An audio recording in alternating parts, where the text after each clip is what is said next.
తాకట్లో ఉన్న మీ బంగారాన్ని విడిపించి ఆ రోజు ఆన్లైన్ రేటుకి కొంటాం. Sharma gold company. శ్రీమాత్రే నమః. శ్రీ గురుభ్యో నమః. తదుపరి వృషభ రాశి. జూన్ నెలలో వృషభ రాశి వారికి ఎలా ఉంది అనే విషయాన్ని చూసుకున్నట్టయితే, వృషభ రాశి వారికి ఈ మాసం అంతా కూడా చాలా బాగా ఉందని చెప్పొచ్చు. వీరికి గురుగ్రహం వలన కాస్త మంచి సలహాలు, మంచి సంప్రదింపులు రావచ్చు. వీరు గతం కంటే కూడా మెరుగైనటువంటి వాతావరణాన్ని చూస్తారు.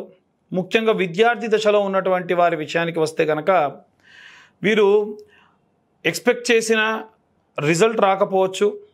వీరు ఎదురు చూస్తున్న యూనివర్సిటీలో కానీ కాలేజ్లో కానీ మీకు అడ్మిషన్ దొరకకపోవచ్చు.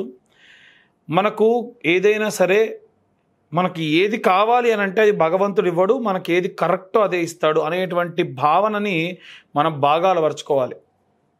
దీనివలన ఏమవుతుంది అంటే, మనం ఎప్పటికప్పుడు మన లైఫ్లో డిజాస్టర్ స్టేజ్కి లో అయిపోకుండా కాపాడుతూ ఉంటుంది.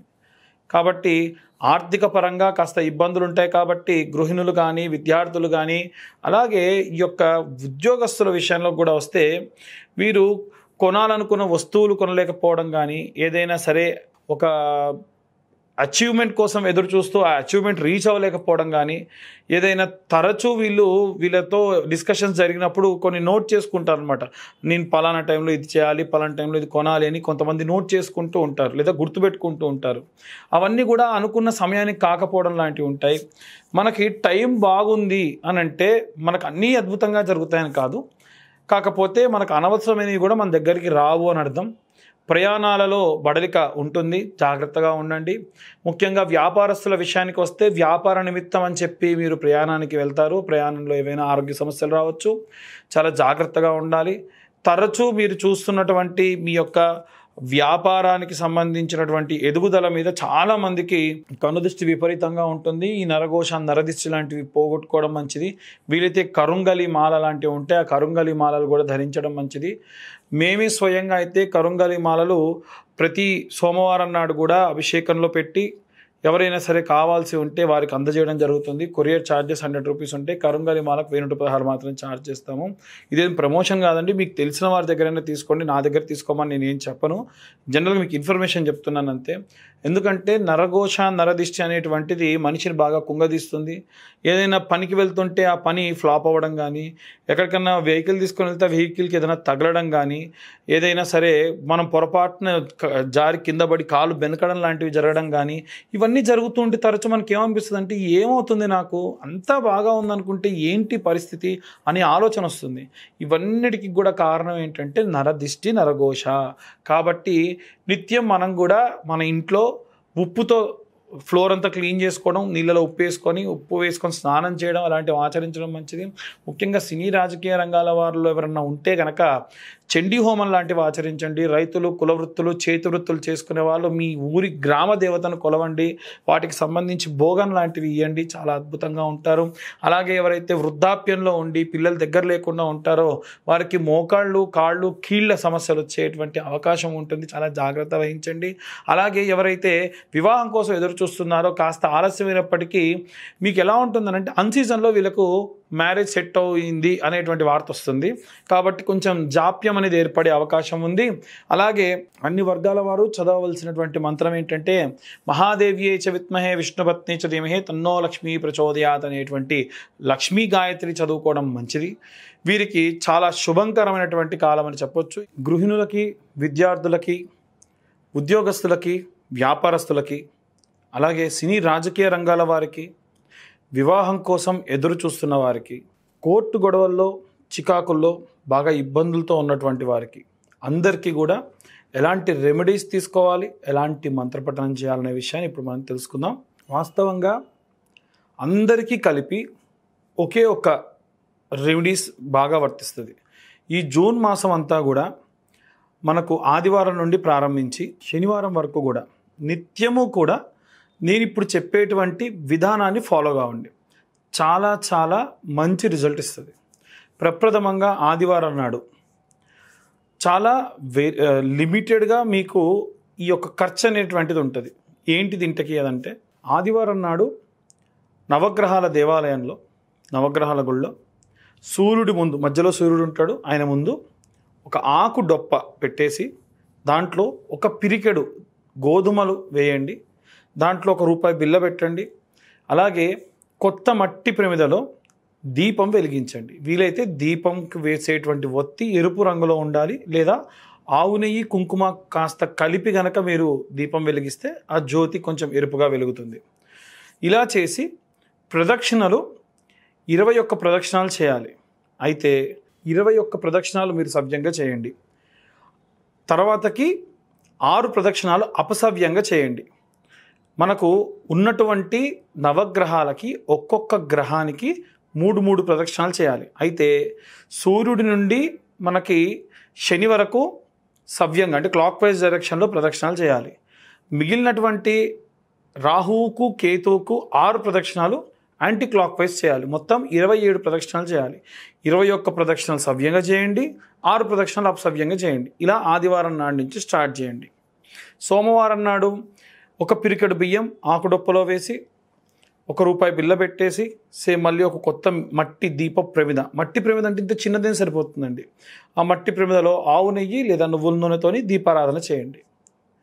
అదే మంగళవారానికి వచ్చేసరికి కుజగ్రహానికి ముందు కందిపప్పు లేదా కందులు ఆకుడొప్పలో వేసి ₹1 బిళ్ళ పెట్టేసి చిన్న దీపారాధన చేయండి. అలాగే బుధవారం నాటికి వచ్చేసి ఈశాన్య భాగంలో బుధగ్రహం ఉంటుంది. ఒక ఆకుడొప్పలో పెసరపప్పు లేదా పెసలు వేసి ₹1 బిళ్ళ వేసి దీపారాధన చేయండి. అలాగే బృహస్పతి గ్రహానికి గురువారం నాడు బృహస్పతి గ్రహం అంటే నార్త్ సైడ్ మధ్యలో ఉంటాడు.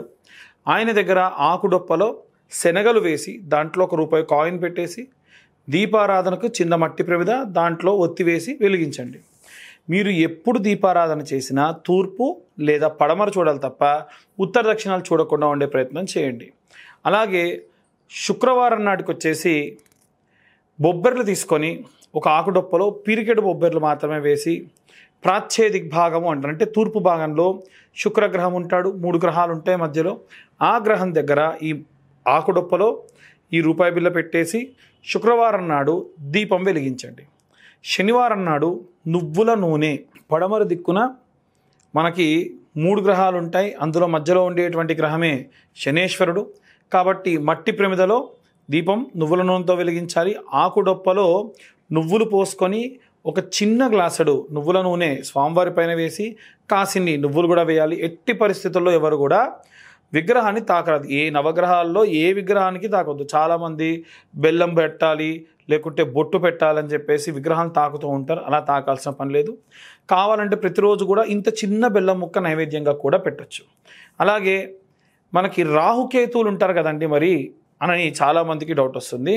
రాహుకు కేతువుకు మంగళవారం నాడే లేదా ఆదివారం నాడు, లేదా రాహుకు మంగళవారం కేతువుకు ఆదివారం నాడుగా సెగ్రిగేట్ చేసుకొని ఈ రాహుగ్రహం దగ్గర మినుములు, నల్ల మినుములు లేదా మినప్పప్పు ఒక ఆకుడొప్పలో వేసి దీపారాధన చేయండి. అలాగే కేతువుకు వచ్చేసి మంగళవారం నాడు లేదా ఆదివారం నాడు ఉలవలు ఒక పిరికెడు ఆకుడొప్పలో వేసి దీపారాధన చేయండి చిన్న మట్టి ప్రమిదలో. ఇలా నవగ్రహాలకి కూడా మనము నిత్యము ఈ నెల రోజుల పాటు కూడా చేసుకోవడం వలన నవగ్రహాలు మన జీవితంలో దశ అంతర్దశ విదశల వారీగా వస్తూ ఉంటాయి. కాబట్టి నేను చెప్పినటువంటి అందరికీ, పిల్లలకి, గృహిణులకి, ఉద్యోగస్తులకి, వ్యాపారస్తులకి అందరికీ కూడా చాలా చాలా ప్రశాంతంగా ఉంటుంది. మీ జాతకరీత్యా ఒకవేళ మీకు జాతకం తెలియకపోయినా సరే మీరు నవగ్రహాలకి శాంతి చేసిన దాంతో సమానం. ఇంకా వీలైతే మీరు పెట్టేటువంటి ఆకుడొప్ప ఇంతంత ఉప్పు పిరికెడు రాళ్ళ ఉప్పు పోసి పెడితే ఇంకా మంచిది. శారీరక బాధ, నరదిష్టి, నరఘోష కూడా దానివల్ల పోతుంది. ఇవన్నీ కూడా మనం అధికమైనటువంటి ఖర్చు లేకుండా పెద్ద పెద్ద హోమాలు లాంటివి చేయించుకోకుండా ప్రశాంతంగా ఉండేదానికి దోహదపడుతూ ఉంటుంది. ఇక అందరూ కూడా నవగ్రహాల దేవాలయానికి వెళ్ళినప్పుడు చదవవలసినటువంటి మంత్రం ఏమిటంటే ఆదిత్యాయ చ సోమాయ మంగళాయ బుధాయ చ గురు శుక్ర శనిభ్యశ్చ రాహవే కేతవే నమః. అలాగే జూన్ నెలలో స్కందషష్ఠి వస్తుంది. స్కందషష్ఠి రోజున జంట నాగులకు వీలైతే క్షీరాభిషేకం చేయండి.